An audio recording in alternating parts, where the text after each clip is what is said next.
This is One Leeds. Welcome back to the latest video. This video, as always, is sponsored by Shop GNO, The Job Match Group, and Match Bingo. Let's get into it. First up, The Job Match Group. Whether you're looking for your next big gig or just browsing, The Job Match Group has niche job sites made just for you. F1, retail, security, and loads more. They're about matching the right person to the right job.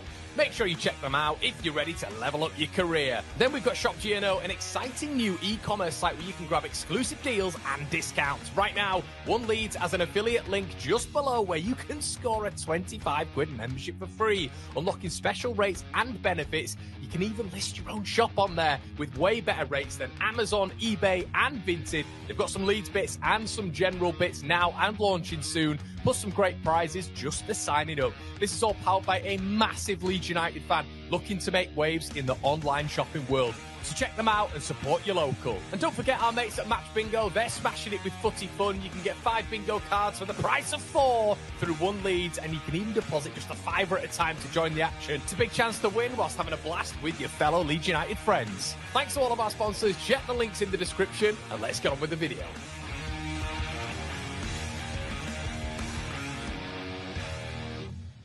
Well, hello everybody. How are you doing? It's absolutely beautiful here at Ellen Road. The morning dawn is upon us. My name is Conor McGilligan. This is One Leeds, and of course, this is the Rumour Mill. What's going on, everybody? Let me know in the comment section below. Shout out to all of you for the fantastic interaction and engagement on the video yesterday. I think we had over 200 comments, 22,000 views. Flipping heck. And you were all absolutely smashing the likes as well. Like goal if we can, everybody. Around about 2K would be lovely. Don't know if you can get me there. I think we've got there twice in the Rumour Mill window. So shout out to all of you.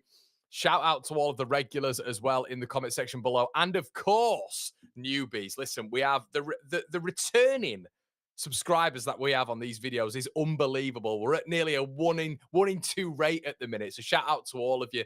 Thank you so much for your ongoing support. Check out our sponsors. Get involved, especially, look, when we're looking at Match Bingo, you know, you can put a £5 deposit in, you get £10 back. Oh my goodness, to bet for free.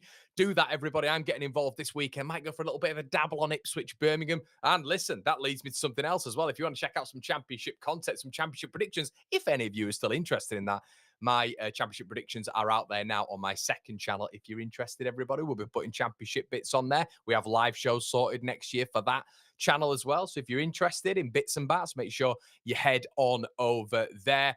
Check out the Job Match Group as well, everybody. Well worth it. A fantastic e-commerce site ran by a bunch of Leeds fans. Better rates than Amazon, Vinted, and eBay. Your shop will get shouted out on here if you list it on there as well. There's cheaper rates. You can go on there like eBay and buy cheaper things. It's brilliant. They're loading more Leeds bits on there as well. And listen, if you sign up, you register with my link in the description below, you're going to be in for prizes. We've got 4 Leeds shirts, 4 brand new Leeds shirts going out there for absolutely free. We're going to be announcing them on the watch-alongs and all that sort of stuff, so make sure you get involved. Woo! Rightio. Jason says, morning, Connor. Keep it positive. Chat meltdown. Oh, good. Thanks, Jace. That's given me just a little indication on what's going on in the chat below. So yeah, good to see everybody's having a meltdown in the chat. Good morning, Connor. Good morning, all. Hello, Michael. What's going on, mate? Angus says, morning from Perth, Australia. Hey, man. How's it going? Everyone, morning breaks up. Connor, good to see you in here, Mark. Connor, like, waiting for our last to put a face on. Yeah, that is. And I actually have a go at my last for the exact same thing. So listen, guys, trust me. I always say this, but I'm trying to, you know, when we're going for these hour-long, nothing on that page. When we're trying to go for these hour-long shows, I am trying to prepare. I've been at this desk from 7:30 trying to do some of this. You know, you kind of have to follow a bit, see if it's worth it. Is it interesting to talk about, discuss, debate, discussion? Is it worth it? So look, sometimes I'm putting scribbles through an entire news bit that I've got on here and a conversation bit, and I'm starting again. So listen, bear with me.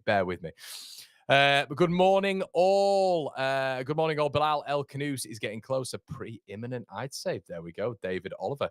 Sai says, morning, all. Loving the stream. Loving the stream this summer. Thanks so much, mate. Liam, there will be nothing on the Ellen Road expansion this morning, mate. No, there'll be nothing on that. It's going to be a little bit more player orientated, mate. Yep, and we'll get into it now, shall we? There's loads of people talking about the bits and bats that I want to talk about, so let's get into it. Okay, Joseph of Gelhardt. Looks like, according to our mate Baz at Hull City Live this morning, Baz is a good lad. He's got his finger on the pulse. I did used to work with him. He's a very nice chap, and he's good when it comes to the news beat at Hull City. Joe Gelhardt will be on his way, or looks like he's getting closer this week to a move to Hull City. Now, there is a little bit of conversation that his wages have gone up when we've gone back to the Premier League. Obviously, Gelhardt's earning close to £750,000 per year at Leeds United for not a lot of output, really, when it comes to his time at Leeds and what we thought we had. Yeah, I think when you're looking at his wage structure, I think he's on about 20 grand a week when you including, all the bonuses and the bits and bats and this, that, and the other. But it could be 15 to 20 grand a week, which equates to nearly £750,000 per year. Leeds, I believe next season, he's then got 1 year left on his deal. And it looks like he's on his way to Hull City. And apparently they see that as a real coup, which is good for them. Apparently he's pushing for the move back to Hull as well. It's a shame that we'll never seem to get, it feels like we'll never get any sort of value for this kid. He was brought in as a prodigy, a lot of similarities in terms of his stockiness, his ball control to Wayne Rooney. Back at the time, obviously, been a scouser as well. That's not really materialised with him at Leeds United. I couldn't tell you Joe Gelhardt's position. I see him in a front two. I've mentioned before that I think when he had all the rumours of going to Sunderland at that period of time when they had Ross Stewart up top and it was a little bit little and large, you almost had like just Gelhardt in that creative role and Stewart up front. Stewart then got a horrendous injury, which then meant Gelhardt was playing as a lone striker. I don't think that time at Sunderland did him any sort of justice whatsoever in terms of confidence and development. And from that point onwards, really, with Gelhardt, I thought, yeah, surplus to requirements here. I don't know what his position is, but I probably would say that his best position when looking at Joff play for Leeds would be in a front two. I think he can't hold the line by himself. I don't think he's got the physical stature. I don't think he's got the pace. And the game is very quick nowadays. Look, he's 23 years of age now. He's not a young boy. Remember Joffrey when he first joined, he was 18 years of age and a bit of a prodigy, but it's never really felt like it's going to get going at Leeds United, to be honest with you. And it's a real shame because he was one of them. Greenwood, I never rated. I've never rated Sam Greenwood, no matter how many minutes he got under Jesse Marsh at Leeds United. I've never rated him. Gelhardt, on the other hand, I've always thought there was something there, but it's just never really materialised. And even when you've had the likes of Matteo Joseph appear up top, who obviously Gelhardt's older than, and then getting ahead of him and getting more notoriety, it's a bit of a shame, to be honest with you. Yeah, it's a real shame. Angus says, need a permanent deal to get some money. Loans will just end in a free transfer. Below the Belt podcast, hey mate, says Joffrey was criminally underused, playing off the striker, always had a moment of magic in him, and his contribution kept us in the Prem under Marsh. That first year has a great shot on him. Yeah, I think, do you know what it is with him? I think it is just pace. It's just pace. And I think in the game now, especially with how much the game's evolved since we were in the Premier League last time with Bielsa, obviously, when we started our time with Bielsa and then ended it, obviously, with Allardyce. But at that point of which the game was quick, but I feel like now the athleticism, the physicality, and the pace, and you've got to have that turn of pace. We just don't have that. We just don't have that with Joffrey, and that's why I don't think he'll ever be a Premier League player, to be honest with you. I think we'll have to wait and see. I think it's a good move for him in the Championship, because you do wonder where his level is. But it's a big season for him at Hull. I've got Hull to go down, so if Gelhardt can somehow keep them up with some miracles and scoring a shed load of goals, their last probably notorious striker was Liam Delap. If Gelhardt can replicate some decent numbers and have a full season there, of which apparently enjoyed under Ruben Sayers, it's going to be difficult now because the top down Hull is chaotic. They've now got another manager coming in. Sayers has left, of which they all rated and loved. Apparently Gelhardt had a really good relationship with him. So yeah, it's a shame. It is a real shame. But look, he showed glimpses, as Michael says, a series of bad time managers and injuries. And that's another thing as well. When you look at stuff like that, when you look at the changing of managers, this is what I always say with Mark Rocker. I'm joking. Calma, tranquilo.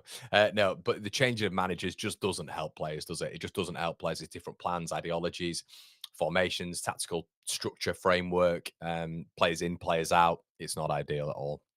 Kyriakos says, hope we end up signing Zolis. By the way, Zolis is pronounced Jollis. Thank you so much, mate. Kirsch says, Connor is still worth chasing high-end targets, or should we be more realistic, focus on achievable targets? Muniz, for example, could be moving to a Champions League club. We will get onto that, mate. Don't worry. Craig says, feel sorry for Joffy. Never really got much of a run. Didn't really fit the system either. Looks more of a false nine. I agree, Craig. That's kind of where I see him, mate. I see him as a false nine. He has to have someone up top with him. And I genuinely thought with Ross Stewart at Sunderland, that could have been his moment. That could have been his moment. But when he's playing as a standalone, and if Leeds playing a 4-2-3-1 as well, or even a 4-3-3, because the wing backs are going to pull back at some point, as a 4-3-3, there's still going to be an isolation of a front man. It's never going to work. It's never going to work. Great content as always, Connor. Thank you so much, Jeff. Really appreciate that. Means a lot. Bud, thank you. Keith said, I think he's the same position as Perot behind the striker, but has never been utilised as it, and he's not ready for the Premier League. Yeah, I think when it comes to Peru, I think Peru's just got more of the attributes as well. He's 6'1". He's a little bit more physical. I think as well, he's got probably a better shot on him. Gelhardt can have a powerful shot, but he's got to have an accurate shot as well. And I think, even when he's got his time to get the ball out of his feet and have a strike at goal, you've never seen really that goal from Joe Gelhardt, Leeds United, to be honest with you. Charlie Whiskey says, good afternoon, Connor. 1,300 in the house. You're doing me a job there, Charlie. I've not had a look yet. Smash that like, everybody. Really appreciate everybody. Thank you so much for your ongoing support. Yeah, thank you so much. So let's get into the next rumour. Okay, Ainsley Maitland-Niles. So we spoke about James Justin not long ago. Now, rumours are circulating this morning, and have been circulating over the past sort of week or so, that Leeds United have been offered Ainsley Maitland-Niles from Lyon. Now, we've got a good relationship with Lyon. Obviously, Lucas Perry. We don't have a good relationship with that other French club, who Pajau's come out now and said that, it was always going to be Marseille. This, that, and the other came out and said, I love this club. It's like, well, hold on a minute, mate. At one stage, you were coming to Leeds United. At one stage, you're very excited by Leeds. Anyway, let's not get into Pajau. Can't deal with that again. I'm still in mourning over Pajau.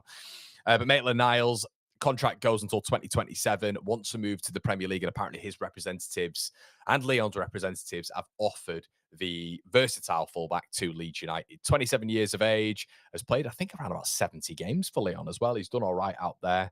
Apparently, they're trying to generate funds at this moment in time, as we know through Lucas Perry, as we know through Mikatadze, as we know through others as well out there. And apparently, he has been offered to Leeds United, but Leeds United are not willing to go further on the deal because they want to get rid of Isaac Schmidt. And Isaac Schmidt, Leeds want to get a replacement in, I should say, before they then let Isaac Schmidt go. So that's the domino effect. Schmidt can only go, and obviously there's been a lot of conversation about Werder Bremen. Very bizarre in playing for Leeds the other day, I thought. But obviously he's been the move is to Werder Bremen. Looks like Leeds are potentially looking at fullback cover, if you're to believe reports, of James Justin and Ainsley Maitland-Niles. I say apparently it would interest Leeds according to reports, but they've got to make a move on Isaac Schmidt to like Werder Bremen or whatever. But it's interesting how he's been offered round at this moment in time. Is he one of the ones that you look at and go, okay, we'll take up that offer for fullback cover? Probably would make sense. Apparently Lyon are looking for around about 10 million quid. I don't know. You can, as I say, you can look at the free agent market, can't you? As well, that's something to keep an eye on. But you have got to get that quality. And I think, obviously, he seems pretty reliable. Seems okay under a press. I think when Maitland-Niles has been playing, though, I think that caveat that we always have to talk about is, has he ever been effective at a relegation threatened side? I'm not sure he has. And is he favoured a little bit better when it comes to a possession based side? Really, that's sort of the conversation to have. Maybe something for a separate video, and who Leeds need to go when it comes to these recovery fullbacks. But yeah, look, overall, don't mind it. Don't mind it. I'd have to do a little bit more of an in-depth look on Maitland-Niles, to be honest with you. He's not been in my thought process for a long time now. But I think we've just got to be a little bit more realistic about who this backup is. We've got to get this backup in soon for fullbacks, because when Ilan Meslier landed on Gabby Goodmanson, I had a heart attack. We cannot be standing that. We've already seen Jaden Bogle as well, who we're going to get into the injuries in just a second. But is he going to be back for Everton? You're hoping so.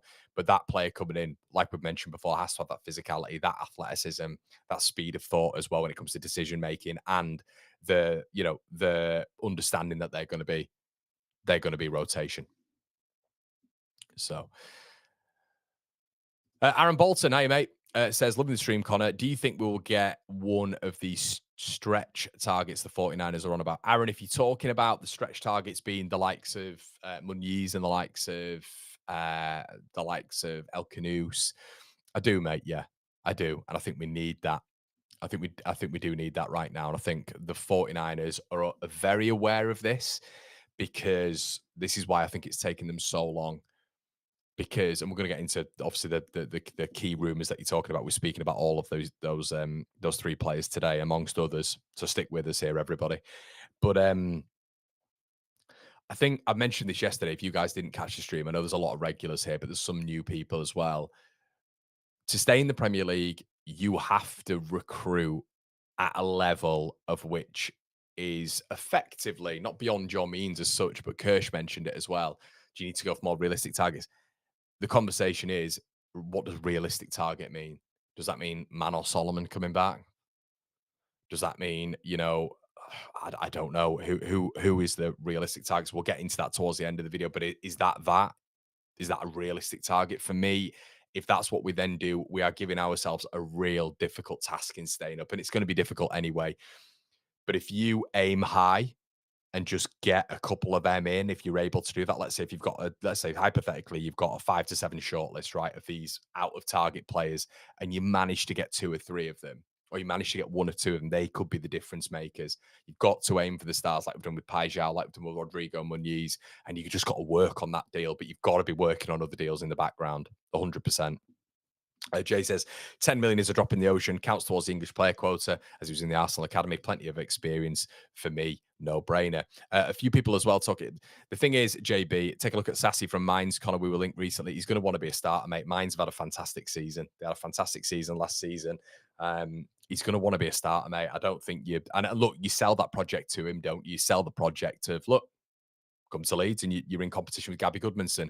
But realistically, they want to know where they are in the pecking order. 100% for me. If we can get in Ainsley Maitland-Niles at a good price, I prefer this move to the Justin move. Closer to Bogle profile, loan with option might be the way to go.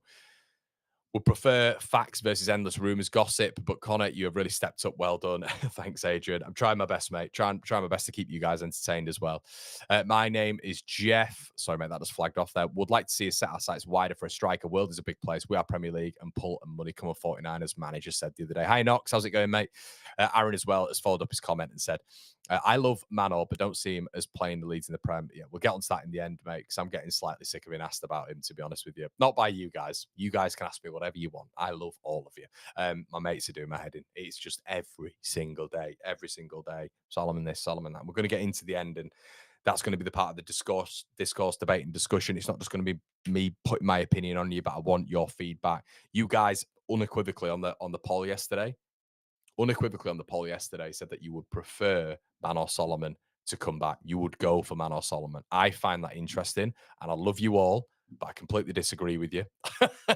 But that is the beauty of this. So I'm just going to stick in here. Ainsley Maitland-Niles, you're going to go with yes or no, everybody, in the poll. Let me know in the comment section below, and we'll move on to the next rumour. And one of you remind me that we've got a poll going. Okay, so I wanted to touch on this as well when it comes to Leeds' injuries going into the Everton game or going into the AC Milan game. So from what we know, and I'm going to go back to forward, I'm going to go, stick with me. So Seb Bornau, apparently he's going to be back for the Everton game, got a slight niggle there. Jayden Bogle.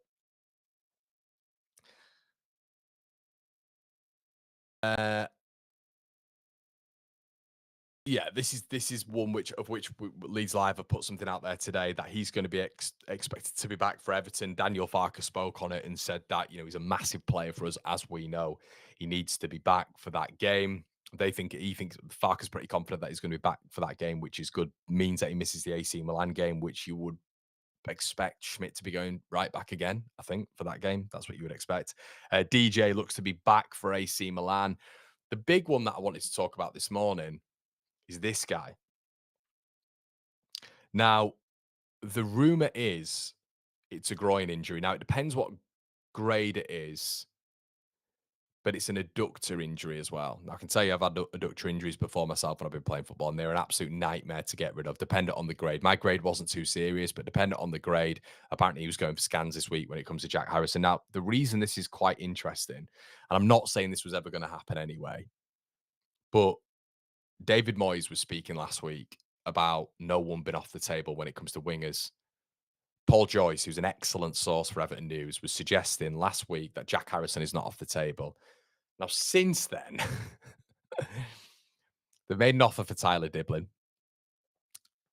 Look, we know Jack can play either side, which might be or tries to play either side, for, and that could be an attractive thing for Moyes. He played it under Dyche, didn't he, on that right hand side? Moyes, who's more on the left, but Tyler Diblin, they've made an offer for him. That's second bids. The second bid has been rejected for Diblin.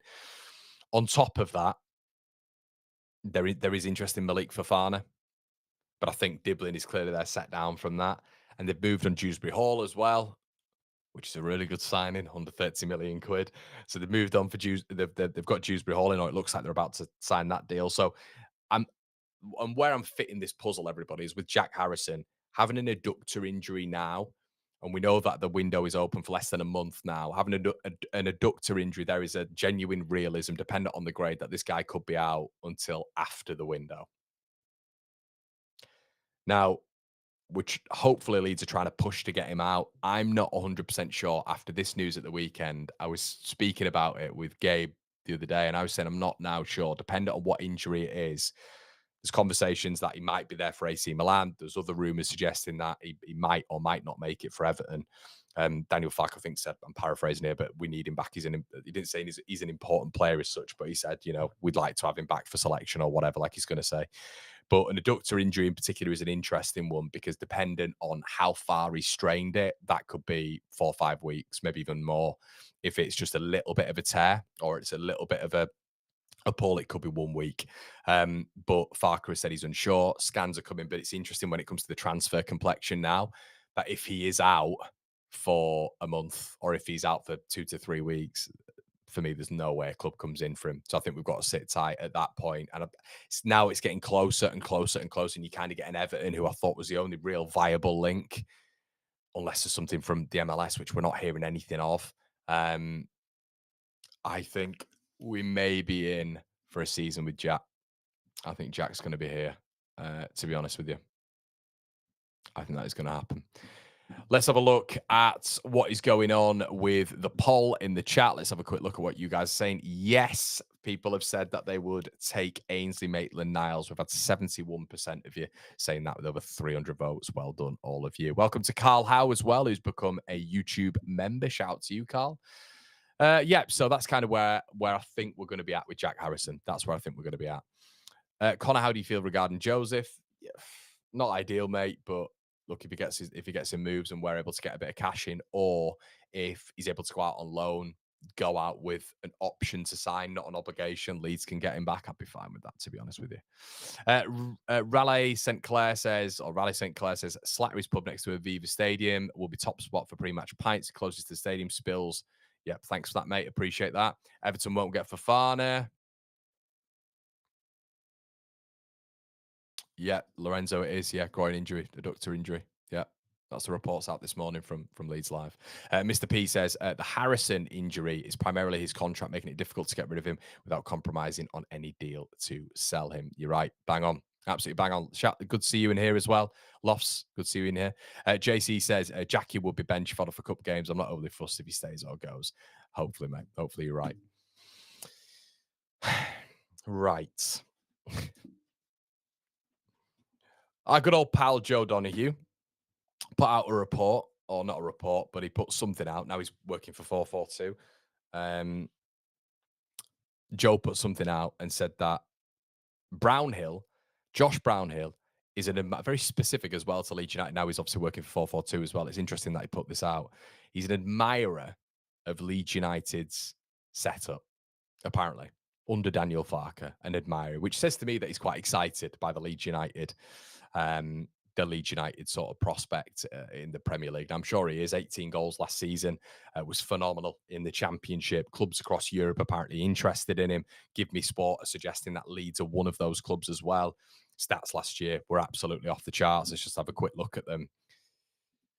These were his stats last season. Obviously, 18 goals, 6 assists, 44 appearances, goals per 90, 0.45. His stats were unbelievable. Josh Brownhill was outstanding for Burnley last season. But now, obviously, it'd be a free pickup. There was talks of Leicester. That seems to have gone a little bit quiet. But as well, apparently Brownhill, in particular, according to Joe, is an admirer of Leeds United's setup. And as I've said, apparently Give Me Sport have said that they are Leeds admirers. Leeds are interested, I should say, in Brownhill. Now, it would be an interesting one. This after Farkas said, and I mentioned this on the show yesterday, but it was interesting after Farkas said that he doesn't think that they need anything to do in the central midfield. Would he maybe see Brownhill as a little bit further forward? I don't know. There's a conversation between Brownhill and Longstaff, I think, on the ball and ball carrying ability wise. Anyway, I think they're maybe closer than what people think in terms of ability. I think as well, Brownhill would add a little bit from the bench. Will he see himself now as 29 years of age, the last sort of contract in his career? Would he probably like major contract in his career? There's been offers from MLS as well, apparently. But would he see himself as coming into Leeds United as a starter? Once again, you've got to sell him that competition, of course, like we've said, primarily on the room that you're going to have to do. I don't think Brownhill coming in would be a bad signing at all. I've always sort of mentioned him, got a little bit of flack from other Leeds content creators, cagey, for mentioning him. But I think he's a bench option. I think he's a rotation option. I think he'd be very nice. I think he'd be a very, and you've got to up that bench. That bench for Leeds United is decent right now. But in terms of attacking options, which I think Brownhill could be, he was played a little bit further forward for Burnley last season under Scotty Parker. They wanted to retain his services. He didn't want to stick around. And I think as a bench option, I don't think Brownhill would be a bad addition whatsoever for Leeds United. And if, as I mentioned this yesterday, if Graves to go out as a number 6, Brownhill's to come in as a number 8, you've kind of got the 6 is wired up anyway when you're looking at Stack and Ampadu, and Tanaka drifts there anyway, doesn't he, between the centre backs to pick the ball up. I think it is a more advancing central midfielder. I don't think Brownhill would be a bad shout at 29 years of age as well. So have a look. JB, no brainer. Sign. He was amazing last season. Free, no brainer. Not sure Brownhill. Nicky, I don't think there'd be an understanding, because I think it's like the strongest part of Leeds United right now. I think you'd sell him. You'd turn around to him and say, look, if you play well, you're going to get into this team. We all know that he won't get into that team. We're all aware of that. But as a free pickup, Leeds don't really do this sort of stuff. We don't really do this sort of stuff. So something like this would be very un-Leedsy. Obviously, you've got to look at his wages as well, but I can't imagine his wages are going to be astronomical. His goals, you can see those stats. It's his best season ever when you're looking at output. Played a little bit further forward as well. I wouldn't say no to that. I wouldn't say no to that whatsoever. Jasper says, welcome aboard to the newcomers for the Best Leeds channel. Jasper, absolute legend. Thank you so much, buddy. No brainer, it's a free transfer. Lee says, disappointed with Joseph. His attitude stinks. Discussing tactics to force a transfer. I'd agree, Lee. Yeah, I'd agree with it. Look, I can appreciate the player. I'm sure you can, Lee, as well. But I can also say I'm not 100% sure these tactics that he's employing at the minute is the best as a fan. Yeah. Gary says, Gary McNamee, I mate. A guy said to me earlier, and I said no, get Fernandez instead. I hold my hands up, didn't realize he's a free, my bad. Yeah, look, mate, if we're talking about if we're talking about comparisons between the two, I am taking Matías Fernandez. You got to look at these players, everybody. When you got a 21-year-old up against a 29-year-old, there's a mass sell-on clause, mass sell-on fee you'd be able to get with the development of Matías Fernandez, 100%. Same with Bilal El Khannouss. You'd be able to get a huge fee, in my opinion, if they develop at the rate that they're developing at, in comparison to a Josh Brownhill. So yeah, if we're talking about fee versus fee, then you're going for Matías Fernandez. But as a free, he's looking at 100k a week. Well, that's good. That's him off. That's him off. We'll have a look at on Salary Sport. That's probably the most trusted for me, not Capology. Let's see what Brownhill was on. If he's looking for 100 grand a week, I don't think anybody's going to be paying for that. So apparently via the 7th of May, this was my information as well, obviously going via this, he was earning 40 grand a week at Burnley. If he's looking for 100 grand a week, he's not going to get that. There's no way he's going to get that. No way. And then you got to look as well when you're looking at Brownhill. Are you looking at a bench option who's going to be pulling in quite a bit of money? 45 grand a week for Leeds United will be a lot of money. It will. Good day, Connor. Always enjoyed the stream. Brownhill on a free would be a good signing. Could come up with some important goals from the bench. Squad depth will be required in this division. Players like Brownhill and Ainsley Maitland-Niles are good additions. I think so. I think they're not glitz. They're not glamour, but neither was Bornau. Neither was Nemecha. For me, it just feels like it'd be a sensible signing. It'd be a really sensible sign if Leeds can afford the fee. We know the wage budget, the wage structure is going to go up now because obviously players are in the Premier League. They'll have those negotiated contracts, but Leeds will have a pool for Premier League wages as well. If they're looking to add depth and this whole Premier League experience chat as well, I don't think Brownhill would be a bad shout at all. But George said he's looking for 100k a week. Source, trust me, bro. MLS have offered him that per week. Fair enough. Fair enough. Yeah. I'll tell you what, we'll get it in the chat again. Everybody let us know in the comment section below and we'll move on as we keep doing here. But let us know when it comes to this interaction, which is always fantastic over here. Josh Brownhill, are you going with him or are you not going with him? Let us know in the chat. Let's have a look. Brownhill on the poll. Get it in the chat, everybody. So you all wanted, 65% of you wanted Ainsley Maitland-Niles. We've got a simple yes or no answer for our man Brownhill, potentially our man. We'll have to wait and see. Okay, moving on. Hold on. Let's move on. Can we move on? Oh, we're still on the stats. Apologies. Right. Are we on this guy? What guy are we on? We are on Michel Angelique Wisher. Now, guys, I will come on here very, very frequently and say to you guys, I'll talk about a player. Mostly Serie A. But I can talk about La Liga. We can talk Bundesliga. No issues. I'm not going to pretend to know this guy whatsoever. Now, this could be agent talk again. Left winger, 24 years of age. Antwerp are wanting to get rid of. Been linked to a couple of Antwerp players this season, haven't we? But left winger, apparently extremely quick, good balance. High salary at Antwerp, needs to go, has got a year left, and Leeds United have been thrown into the names. Apparently interested in this left winger, as I say, Michel Angelique Wisher. Is Leeds, Celtic, Hoffenheim, and Borussia Mönchengladbach. The only reason I put down as like low interest is I've not seen anything that sort of heavy on this guy from any of the clubs so far. So it smells a little bit of agent chat. But you know what? What I would say about this is whenever Celtic are interested in a player, I'm interested in the player. Celtic's recruitment is just outstanding. They barely ever miss. I love the Japanese setup that they've got right now, which the likes of Birmingham are trying to replicate as well, which I think is a really, really good market to get involved in. We've got an absolute Japanese superstar with us, haven't we? And just how they're able to produce players out there at this moment in time over in Asia is just staggering. And them coming over to Europe, whether or not it be Germany, whether or not it be England and even Spain, at this moment in time, Kubo at Real Sociedad, you're kind of looking at it and thinking, I'd love us to explore that market a little bit more. And when Celtic are interested in a player, their recruitment strategy is very, very, very good. So I like a lot of it, to be honest with you, although they shouldn't have let Kyogo go, who is now at Birmingham. So, yes, let's have a look. I want Lisa to sign this lad. So Connor has to say his name every week. Look, if I don't know a player, I'm not going to go on about it. I can't tell you a lot of what it is, to be honest with you.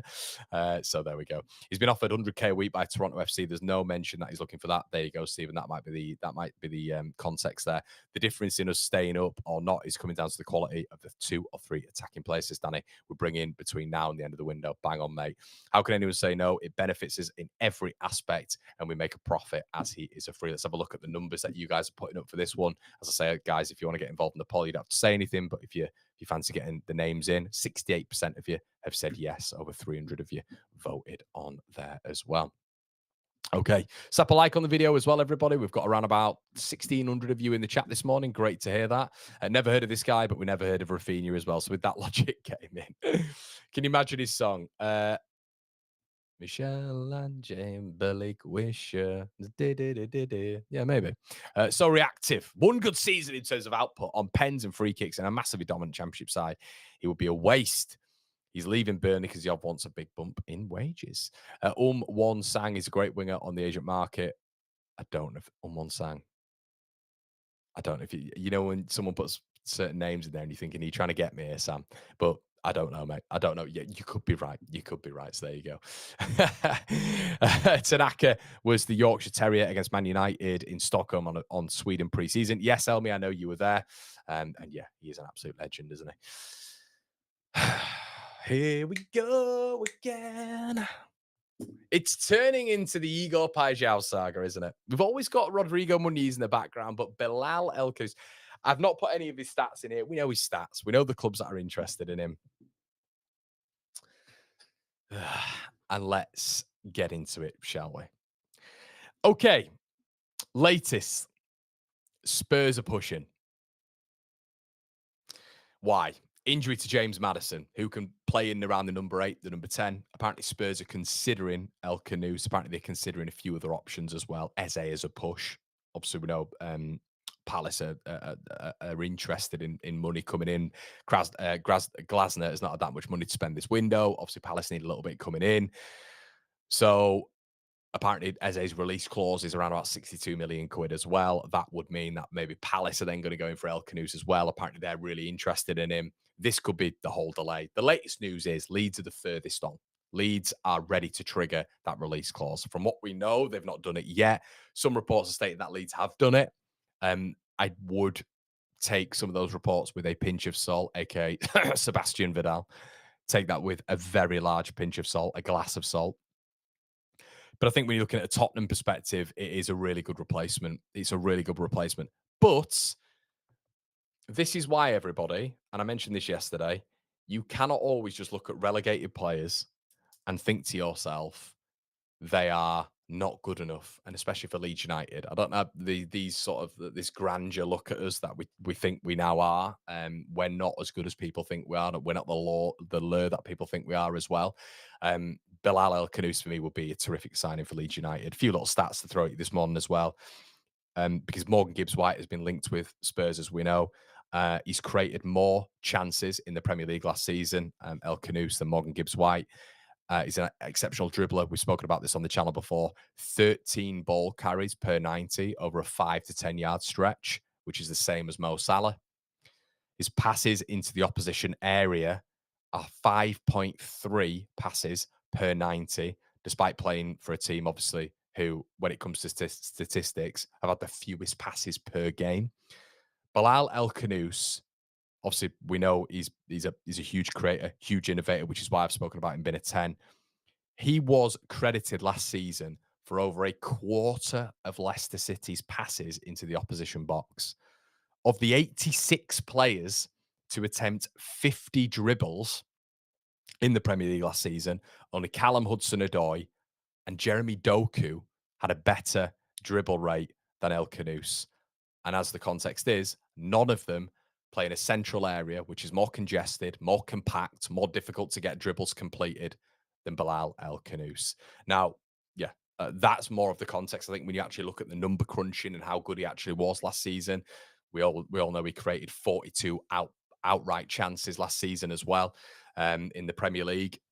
He's a hot property right now. Leipzig are there, Tottenham are there, Arsenal have been apparently sniffing round as well.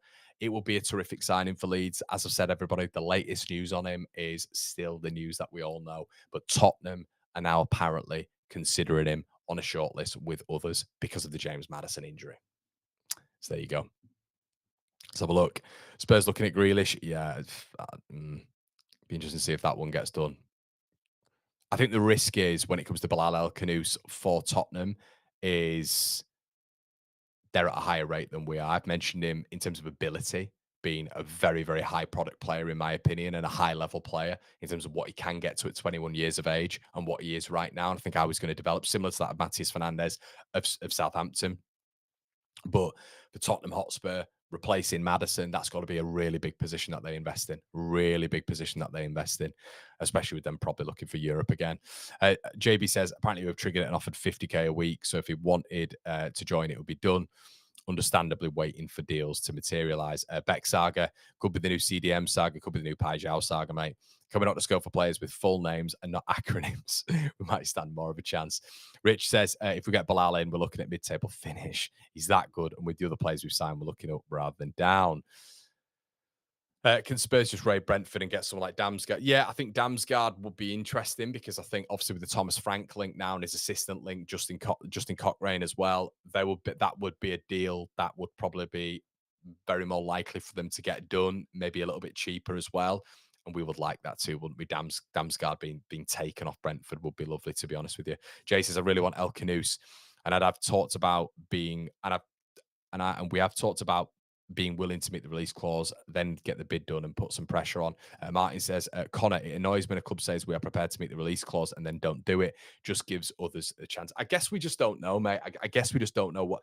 For all that we know right now, the release clause could have been met, and or there could be conversations behind the scenes telling Leeds in a negative way, look, if you meet the release clause, it's fine, but he's going to weigh up his options. And Leeds might be turning around and saying, well, we've met the release clause. And they might say, well, look, other clubs are going to meet the release clause. We're in conversations right now with Tottenham and Leipzig. Monaco are apparently interested in him as well. But Leeds apparently are the furthest ahead. Whatever that means, their reports this morning, and this is the rumor mill. Yeah, Leeds are the furthest ahead, apparently. So I don't know. I don't know how this one's going to transcend, but what I do know is when you see stuff, everybody, from certain journalists who have been mentioned just a second ago, take it with a huge pinch of salt. Okay, so apparently an offer was made yesterday, of which, yeah, nobody else is reporting it, putting it that way. So yeah, and I think as Tommy's quite rightly said, their players wait. We've seen that. We've seen that with CDK. We've seen that with even when it comes to Aarons, Max Aarons, when he chose Bournemouth over us, he was evidently waiting and waiting and waiting. So the club's representatives will be in contact with other clubs, not just Leeds United. So Paul says Leicester vs Fiorentina was on YouTube Sunday. They interviewed El Khannouss after the game, and he said he was perfect. Paul, yeah, that's true. Yeah, I'm sure. Do you think a player of Bilal El Khannouss's ability, when he's got all of these teams after him, is not going to go, and he's just going to say, "Do you know what? I love Walker's crisps. I love this area. No, I'm not going to go to Monaco. I'm not going to live out there. I love Leicester. I love Leicester. And look, mate, I think they'll be absolutely fine with the creative output they've got anyway. They've got Mavadidi and Abdul Fattah in the flipping championship. Do you know what I mean? They'll be absolutely fine with that, I'm sure. Morning, pal. Just got here. I'm off back to the start. Have a good one. Thanks, Loaf. Absolute OG, top man. But yeah, for me, everybody, El Khannouss will be. I think we're all very over here anyway. I think we're all very aware that this will be a terrific signing. Guys, let's have a quick look at some of the likes in the building. Let's see what you're talking about here. We've got 628, and we've got 1,000 of you who haven't liked it. Make sure you're slapping a like on the video, please. Scream Sinistera. This started with Sasha, a Belgian journalist. It was about a 50-50 hit rate, the inclusion of the release clause, and when it ends has always been whiffy to me. If you guys aren't aware, Chris is bang on the money there. So why this is going to have to move quickly, why this is going to have to move really quickly is because his release clause ends on the 14th of August. That's 9 days away. So when that expires, I believe it's the 15th, actually. I think it is the 15th. So that's 10 days away. When that expires, then Leicester can effectively go for whatever they want. And if players want them, if clubs want that player, they will go higher than that bid. Thanks, Paul. No, I know, mate. I know. Of course I do, mate. Robin says, what do you think about Tyreek George wanting to leave Chelsea? Maybe worth a shout. I think what Burnley have done when it comes to Ugachukwu, does anybody remember Connor's 6 picks? I think my 6 picks were pretty damn good at the start. Everybody's now glazing over Ugachukwu. We mentioned him right at the start. Yeah, I think Burnley's signing, apparently it's 15, 20 million of Ugachukwu. I think that's a top signing. Burnley's best signing so far, Burnley's best signing so far. And the only real signing, apart from Hartman from PSV, that I've looked at and gone, yeah, that's a good signing for Burnley, that. Really good signing in the middle of the park. So, obviously, I know you just mentioned Tyreek George. Yeah, it looks like there's plenty of clubs after him, though, isn't there? But yeah, Ugachukwu, I think, is a really good signing. So, yeah, it's a good one. Sujal says, let's just get someone good in this week, please. Yeah, it feels like even with the rumor mill, we see a lot of people coming over and getting upset or excited. Who knows? You won't get him. Cheers, Danky. And let's move on, shall we? There is large potential that Conor McGilligan, could have egg on my face. Now, if you were on the stream yesterday, I was berating Ivan Juric. Said his record was about as good as Gianpaolo. Flunked at Roma. Awful at Roma. Terrible at Southampton. Rigid, stiff manager. Somehow got the Atalanta job. The successor after Gasparini. What? And all of a sudden, I was saying, look, I know they've got CL football, doesn't matter.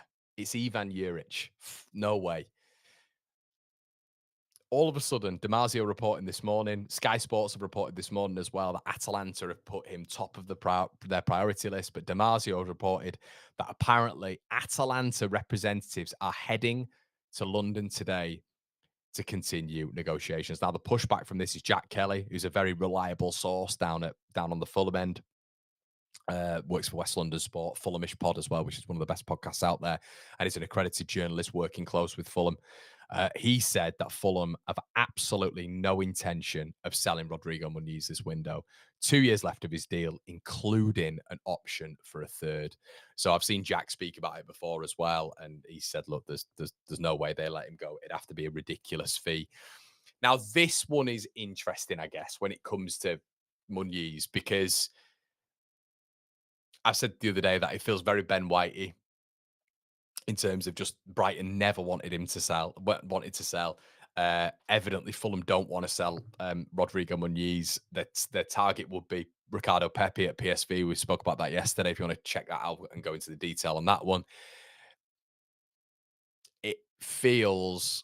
I'm not saying it'd be Atalanta. I mentioned yesterday that's between Fulham and Leeds. I'm still holding on to that hope. It feels Leeds have been involved with this from the very start.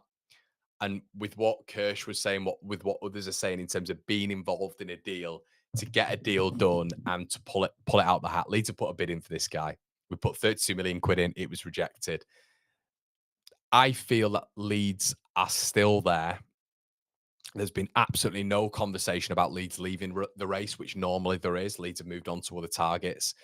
It doesn't feel like for a number 9, there has been anyone else who leads. And I'll tell you what, we're going to caveat to another striker after this. I'm just going to add to the notes and just go straight off the dome. There has been no other real credible links to any other striker, which for a team looking at an attacker, and this is why I think this is more serious than maybe what people think. There's been no other centre forward when I've been doing this for the past about 3 months. Promise David, Beto, Nikola Krstrovic, which we're going to get into in a second, by the way. That Leeds have been officially after it and that we've bid for. There's been one attacker that we've bid for. He's not moved from Fulham yet. They keep doing what they're going to do in negotiation as well. Fulham coming out and saying he's not for sale. Jack Kelly saying the same thing. Now, there could be genuine, reality in that, of course. I think Leeds are still there. And if Atalanta came knocking, if I'm to take my Ivan Juric hating hat off, but it's a Gasparini reputation. It's a guy they're going to absolutely flunk this season. I'm certain of it. Certain of it. So I don't know. I don't know. Once again, can we compete with these the Champions League club? It's always going to be difficult. We all know that, and it feels like we're getting this like downtroddenness every time. We're just getting punched and punched and punched. But I don't blame Leeds for it. I don't blame Leeds. I keep saying that we're going to have to aim for the sky to reach for the stars to stay up. We are. And if we go in and bring these realistic targets in, of which are very sort of bottom draw, then we're not going to stay up. So you've got to give yourself a chance. You've got to go for your Paijao, your Muniz, your El Khannouss. You've got to go for these sort of players. I've said this before. I think Hamer's right there. I think Gus Hamer's right there. If Leeds wanted to do it, I think, and this is kind of where I'm at right now, I think Leeds rated Gus Hamer as a really decent championship player, probably very similar to Josh Sargent, a very decent championship player who they could get whenever they want. These are the level up. I think El Khannouss is a level up on Hamer. I've always mentioned that for the last 2 or 3 months. Muniz is obviously a level up. We know that. And Paijao is. And Leeds are trying to build that long term as well. Not only sell on clause, but if Leeds are to build up, put them on long term contracts, they'll stay with Leeds and we'll get further up the table and away from relegation. Mm.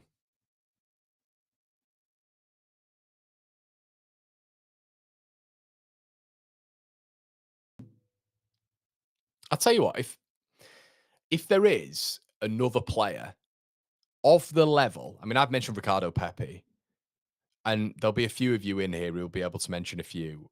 if you look at that level of player, look at the age, look at the profile, the availability, what alternative is there? And there will be. What alternative is there to Rodrigo Muniz? I think Pepe is actually a really good shout. Let's have a look at what you guys are saying in the chat anyway. Rune says, if we have to play 40-50 for Muniz, time to move on to other targets. The Metro will surprise a few teams this season, Poppy. Ornstein on Everton and Dibbling. It's an uphill battle for our recruitment team. We're competing against teams in Europe, but we need to get these players done, I beg. Can Atalanta even afford him? Surely we can blow them out the water. I guess the only thing is, James, it's European football, isn't it? It's European football. But Serie A in comparison to the Premier League, no, they can't. Mr. P says, if Leeds are all in on Muniz, that must be they've been given. This is what I'm like with Muniz. There is no way Leeds are just sticking round. There is no way. Leeds are just sticking round and not being there for a reason. I think they were given encouragement by Joe. I think you go all the way back to CDK and all the way back to Ben White. They were given encouragement. Richard says, Connor, I know you disagree, but Højlund for 30 million quid, he doesn't become a crap striker overnight. I don't think he is, mate. I think the difference between Højlund and the difference between Rodrigo Muniz is he outperforms his XG. If you outperform your XG, you're an efficient striker. Højlund doesn't outperform his XG. So when you contextualize that, bring it all the way down, bring it into a Leeds United side who are not going to be creating as much chances, are going to be in a low block in comparison to the teams are going to be in a low block. You have to get your number 9, like Liam Delap outperformed his XG for Ipswich last season. You have to get them being efficient, ruthless, and clinical. When you get the chance, got to score because we might not get as many chances. We play Liverpool.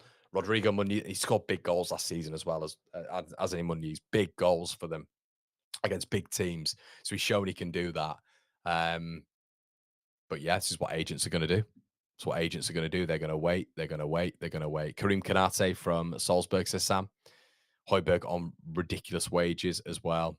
Yeah, still wanting a Rockadair. That would be one because a Rockadair is another one who Fulham were looking at as well. So they clearly see him as a similar profile to that of Rodrigo Muniz. And I guess that's a little bit of credibility when it comes to that. Let's have a quick look at how many of you in the building. Oh no, my YouTube page has gone off. What a nightmare. Let's have a look. 1.6k in the building, everybody. Let's wrap those likes up. Nice one. Right, we're going to get on to Krstovic. Okay, I don't think he's on my list because I'm annoyed. We're going to Solomon in a sec. But I'm getting annoyed with this. Honestly, sometimes you do the rumour mill and people get it misconstrued. They think you're making rumours up, which is, I mean, when the title is rumour mill, it's bizarre and the whole, graphics of the rumour mill and it's all based on rumours. But so I don't make these up. We talk about them. We talk about, it's effectively, if you got if you got a piece of a newspaper, right? I know they're not a thing anymore, showing my age, or you got a bit of digital print online. I am the person who gets that digital print, gives my opinion on it, maybe does a little bit of digging as well, and then conveys it to you from a visual perspective. A lot of people prefer that. I prefer the visual perspective to just reading and that sort of stuff. I prefer that. I prefer someone talking through it as well. So we don't come up with it, but we do comment on it. And I think Team Talk, I think James Marshman online as well, were talking yesterday about Nikola Krstrovic. And I'll be honest, it actually wound me up. It wound me up. There was a whole piece and there was a whole quoting here and quoting there between each other and saying, and James follows me and he seems like a nice guy, but I nearly said to him, James, we've been told by every single source in Italy. I've been doing this for the best part of 3 months. Every single source in Italy, when it comes to Gazzetta dello Sport, when it comes to Damasio, when it comes to just general journalists out there, when it comes to the Lecce specific sources out there, which we've spoken about on here before, saying he does not want to leave. He does not want to leave Lecce. Let's get him up anyway, because if we're talking about him, I thought to myself, Connor's going to throw his dummy out the pram and not actually talk about him, but we should get his profile up because that's just me being. Hold on. Now, of course, his profile doesn't come up. Nikola Krstrovic, because some of you will be new. Krstrovic, there we go. So a lot of you guys will be quite new here, so will not know what I'm talking about. So this is the guy who's flying at Lecce last season. He's been brilliant in Serie A, looking for a move this season. Agent has been on the case for the entire flipping window. This is his stat sheet. Let's get it up now. So 11 goals, played for Lecce, 5 assists. Obviously, he's done very, very well at Serie A level. Top 5 proven player, 100%. I like him. I do like him. We've spoken about him. Very instinctive. You look at his goals this season as well. Would he be able to acclimatise to the Premier League? I think he would. I think he's got the stature, the physicality, the adaptability in transition as well for Leeds United, or potentially for Leeds United. I think Krstovic works. But this is what annoys me about it. It's like, we know he doesn't want to leave Italy. It's been the whole rumour mill. He doesn't want to leave Italy. But because there's nothing on Rodrigo Muniz, and to an extent, we have filler on this channel. Of course we do. We talk about players, but we just talk about rumours. But to put, like, the exclusives out there, the breakings out there, Leeds are still moving with, I think Sebastian Vidal put it out as well. Leeds are still moving with Nikola Krstrovic. We're not, are we? We're just not. Gasparini wants him at Roma to partner Evan Ferguson. Very much a Gasparini player. Krstovic has mentioned several times that unless it is the high bracket English clubs, he doesn't want to leave and favours a move to Roma or Milan, which Roma have got a place open as well for him. So yeah, it just, sometimes I'm just a little bit like, and then obviously I get the messages, Connor, what about, we've heard this, we've heard this, we've heard this. It's like, it's just that. I mean, fair, if it does happen, fair enough. If things change, fair enough. But for a player to turn around and say he's not interested, and this was effectively from his representatives, from Lecce specific sources early on in the window, effectively verbatim, he doesn't want the move to Leeds. And everybody, we were all like in the chat, all right, we'll move on then. Fair enough, we'll move on. And now for the story to resurface and Leeds are in conversation, it's like they can't be. They can't be. Let's have a look. God bless you all. Thank you, mate. We all love you, Con. I love you too, mate. Thank you. Krstovic, get him if he wants to come. Look, if he wants to come, it's a completely different conversation. But from what we understand, he doesn't want to leave Italy to come to a Leeds United, which you can understand. Burkhardt was a name you mentioned earlier in the window. What makes him less achievable target than Muniz? Finances will be more possible, surely. Definitely a German number 9. They're starting number 9 for the next 5 years. Unbelievable season again. I think to move to another club, it would be, if you're looking at Jonathan Burkhardt in particular, it may be potentially to like a Bayern. I think it's going to be to a top club, mate. I don't think.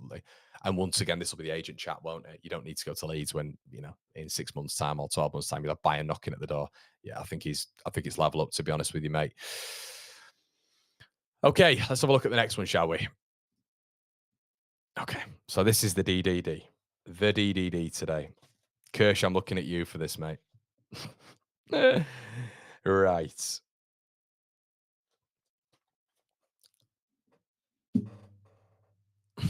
Right. A lot of you said yesterday, and this is the stuff when it comes to Solomon and Leeds right now, and we want subjectivity here as well, of course. So there's a lot, and I'm getting a lot from people in the DMs, and you know who you are, and in just like the general bits as well. And I'm seeing it online a lot. Manor Solomon, and it feels like now, and I'm getting the vibe from the chat, and it's the whole realism thing. It's the whole, can Leeds really go for these targets when we've got? And you can look, you can be of an opinion like, you think we should move on from targets, but you want to go for someone better than Manor Solomon. I'm just here to sort of break down why I think this wouldn't be a good signing for Leeds United. I've spoken about his agility before. On the left-hand side, he's not quick enough. On the fullback strongest side, he's not on that left-hand side. I think Nonto and Ramazani are quicker than him. Pajau would have been an outrageous signing. And look, do you want to move on that left-hand side, or do you go out and get a Johnny Rowe on that right-hand side? Do you want to do that?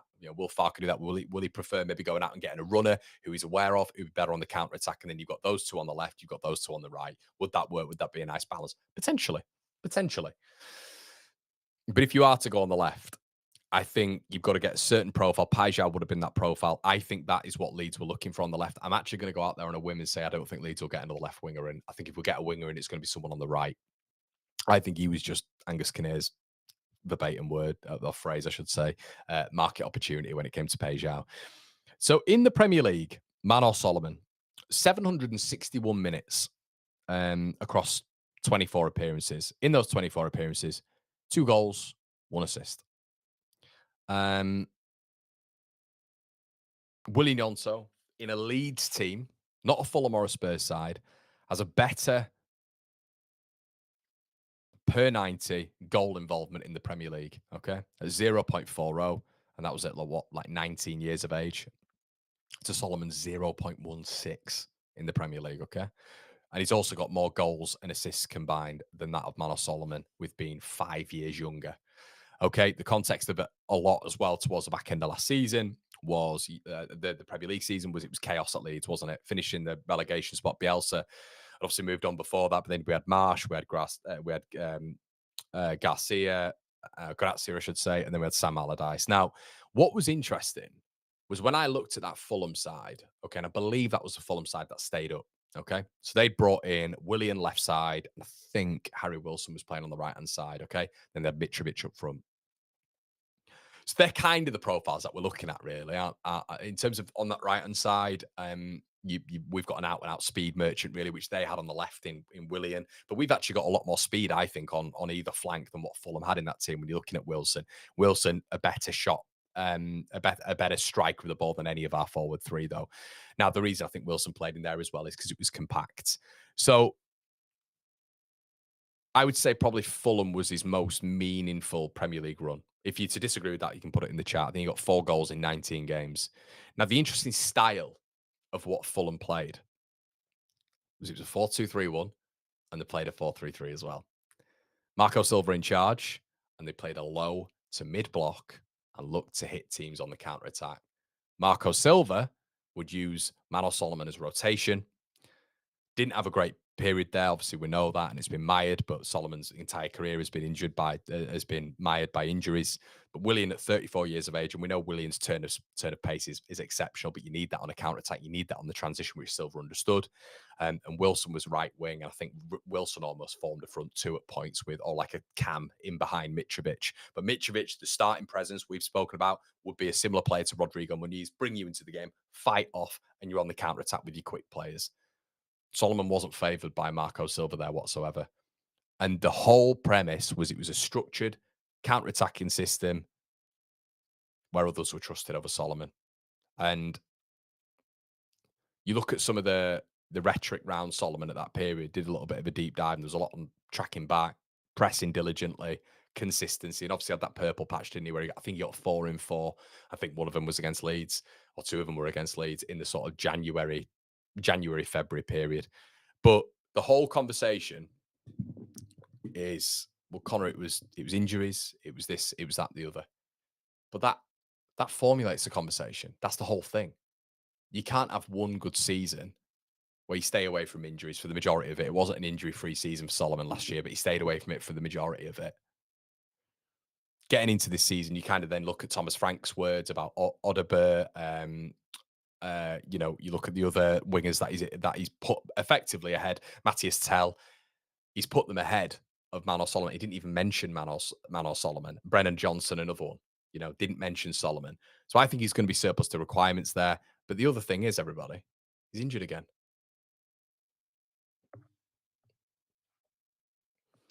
Injured again. He's had a calf injury in pre-season. And although it is minimal, it's another injury.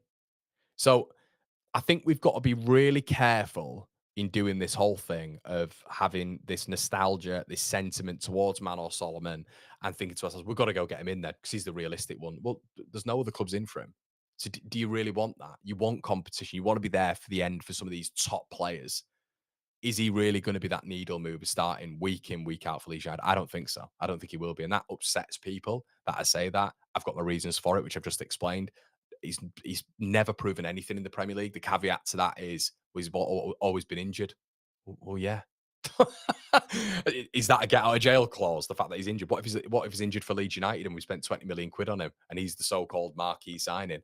I get that there's been basis of this Leeds United squad which has improved. I don't think from an attacking standpoint, Gabby Goodmanson is light years ahead of Junior Firpo. From an attacking standpoint, I think defensively he's better than him. I think, when you look at the data behind it as well, at a higher level, he'll be better than him as well. But I don't think Manor Solomon's output is going to be like greatly improved by individual and like Gabby Goodmanson. I don't think that's going to happen. I don't think like Anton Stark or Tanaka is going to greatly improve Solomon's output as well. I think his speed will be caught out in the Premier League, to be honest with you. There are stronger fullbacks who are going to force him inside and make us more narrow, therefore it being difficult for us to really be effective on that side. And the difference is, I think when you've gone from a Pai Zhao to a Solomon, is that kind of like, especially with Nonto having better Premier League numbers. Like, look, I appreciate what he did for Leeds United massively, winning goal to make us champions, 20, what is it, 23 odd goal contributions, but not for me. No, not for me. No. And if that is the realism, then yeah, I'd be a little bit concerned. There was mutings of Marseille been interested in him earlier on in the window. That didn't come to anything. There's been mutings of Burnley. That didn't come to anything. And it just effectively is the only links to Manor Solomon right now is Leeds United. So for me, that tells me as well that other clubs maybe know it's going to be a bit of a gamble as well. It didn't work for him out of Fulham with their first season in the Premier League as well. Willian and Wilson were trusted in a very similar system to that of what Leeds are going to be playing, a similar strategy as well. Not for me. No, I think we can do a lot better. We did a poll on it yesterday, mate, and that's look. I've got a lot of my subscribers and a lot of people maybe who aren't subscribed. Make sure you do subscribe. Who disagree with me, and that's the beauty of football. It is the beauty of football, but I think kind of when you look at his output, Premier League level is ridiculous injury level, and him being injured again now, it's just not. Yeah, it's just not. It's not the output I want. I want a Pai Zhao level of player. If I can't get a Pai Zhao level of player, give me Armand Loriente. You know, give me Jolis. I don't know if that's the next bracket down, and we can move on that. You know, Bakwa on the other side. You know, I'd probably actually favour Johnny Rowe on that right hand side and just keep the left hand side as it is, and just have Johnny Rowe and Dan James, and then Ramazani and Nonto. When you're looking at Nonto, at the level Leeds were at per 90, so you can compare, by the way, per 90, that doesn't take into consideration injuries. Per 90, Nonto had a better output than him.